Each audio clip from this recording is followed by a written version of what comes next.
Hi friends, എല്ലാവർക്കും അജൂസ് kitchen വേൾഡിൻ്റെ മറ്റൊരു എപ്പിസോഡിലേക്ക് സ്വാഗതം. നല്ല വറുത്തരച്ച നാടൻ താറാവ് കറിയാണ് ഇന്ന് നമ്മൾ തയ്യാറാക്കിയെടുക്കാനായിട്ട് പോകുന്നത്. ഇത് അപ്പത്തിൻ്റെ, ഇടിയപ്പത്തിൻ്റെ, അതുപോലെ ചപ്പാത്തിയുടെ കൂടെ, ചോറിൻ്റെ കൂടെയൊക്കെ നല്ല കോമ്പിനേഷനായിട്ടുള്ള ഒരു കറിയാണ്. അപ്പോൾ നമുക്ക് ഇത് എങ്ങനെ തയ്യാറാക്കിയെടുക്കാമെന്ന് നോക്കിയാലോ. ഈ ഒരു താറാവ് കറി തയ്യാറാക്കാനായിട്ട് ഞാൻ 1/2 കപ്പ് വറുത്ത തേങ്ങയാണ് എടുത്തിരിക്കുന്നത്. ചെറിയ തീയിൽ വെച്ച് ഒരുപോലെ നമുക്കിത് വറുത്തെടുക്കണം. തീ ഒരുപാട് കൂട്ടി വെച്ചൊന്നും തേങ്ങ വറുത്തെടുത്ത് ചെറിയ തീയിൽ വെച്ച് ഒരുപോലെ നമുക്കിത് വറുത്തെടുക്കണം. അപ്പോൾ ഇങ്ങനെ വറുത്ത തേങ്ങയിലേക്ക് നമുക്ക് ഒരു 1/2 ടീസ്പൂൺ മഞ്ഞൾപ്പൊടി, 1 ടേബിൾ സ്പൂൺ മല്ലിപ്പൊടി, 1/2 ടേബിൾ സ്പൂൺ മുളക് പൊടി,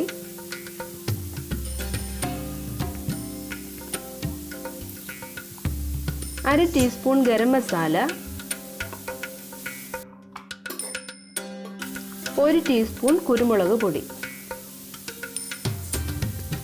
ഇതും കൂടി ചേർത്ത് നമുക്കിത് നന്നായിട്ടൊന്ന് മൂപ്പിച്ചെടുക്കണം.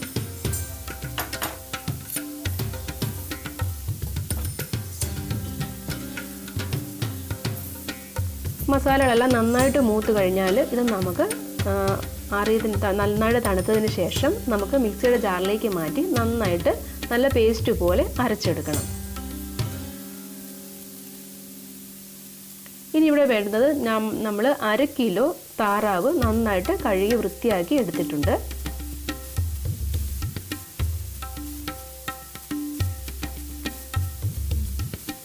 ഇനി ഇതിലേക്ക് വേണ്ടത് 2 സവോള കട്ട് ചെയ്തെടുത്തിട്ടുണ്ട്, ഒരു വലിയ കഷ്ണം ഇഞ്ചി, ഒരു 8-10 അല്ലി വെളുത്തുള്ളി, രണ്ടും നന്നായിട്ട് ചതച്ചെടുത്തിട്ടുണ്ട്, ഒരു വലിയ ടൊമാറ്റോ കട്ട് ചെയ്ത് എടുത്തിട്ടുണ്ട്, ആവശ്യത്തിനുള്ള കറിവേപ്പില. ഇതിനായിട്ട് നമുക്കൊരു പാൻ അടുപ്പത്ത് വെച്ച് നന്നായിട്ട് ചൂടായി കഴിഞ്ഞാൽ ആവശ്യത്തിനുള്ള എണ്ണ ചേർത്ത് കൊടുക്കുക. ഞാനിവിടെ വെളിച്ചെണ്ണയാണ് യൂസ് ചെയ്യുന്നത്.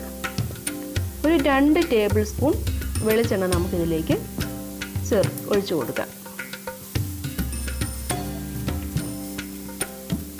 എണ്ണ ചൂടായി കഴിഞ്ഞാൽ അല്പം കടുക്,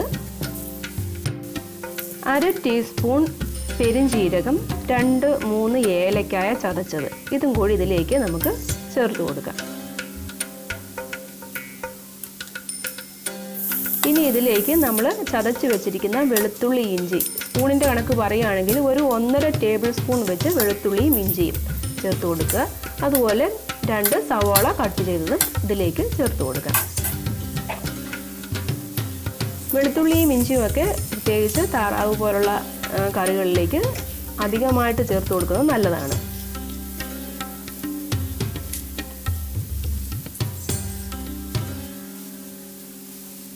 ഒരു 2 തണ്ട് കറിവേപ്പില കൂടി നമുക്കിതിലേക്ക് ഇട്ട് കൊടുക്കാം.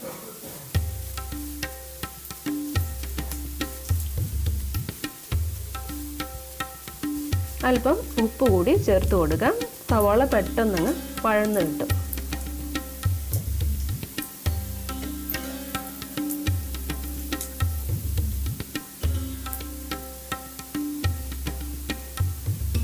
നമ്മുടെ സവാളയൊക്കെ ഇപ്പോൾ അത്യാവശ്യം നന്നായിട്ട് വഴണ്ട് വന്നിട്ടുണ്ട്. ഇതിലേക്ക് നമ്മൾ കട്ട് ചെയ്ത് വെച്ചിരിക്കുന്ന ഒരു വലിയ ടൊമാറ്റോ അതും കൂടി ചേർത്ത് കൊടുക്കാം.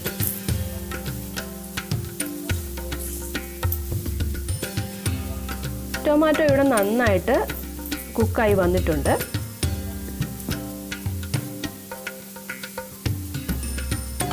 ഇതിലേക്ക് നമ്മൾ നേരത്തെ വറുത്ത് വെച്ചിരിക്കുന്ന തേങ്ങയുടെ മിക്സ് ഞാൻ നന്നായിട്ട് പേസ്റ്റ് പോലെ അരച്ചെടുത്തിട്ടുണ്ട്, അതും കൂടി ഇതിലേക്ക് നമുക്ക് ചേർത്ത് കൊടുക്കാം.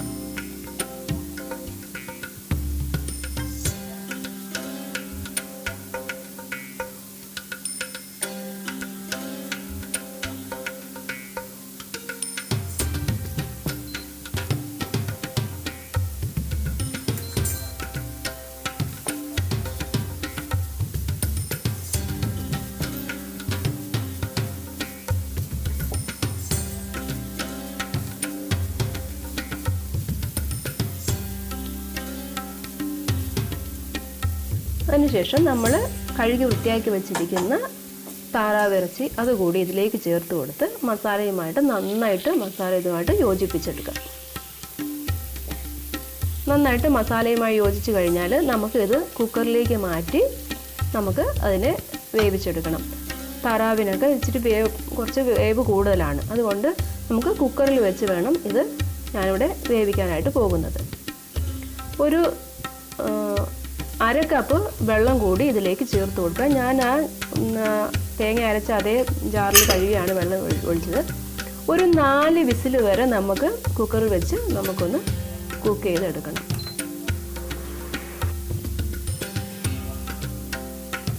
അത്രയും സമയം നമുക്ക് വെയിറ്റ് ചെയ്യാം.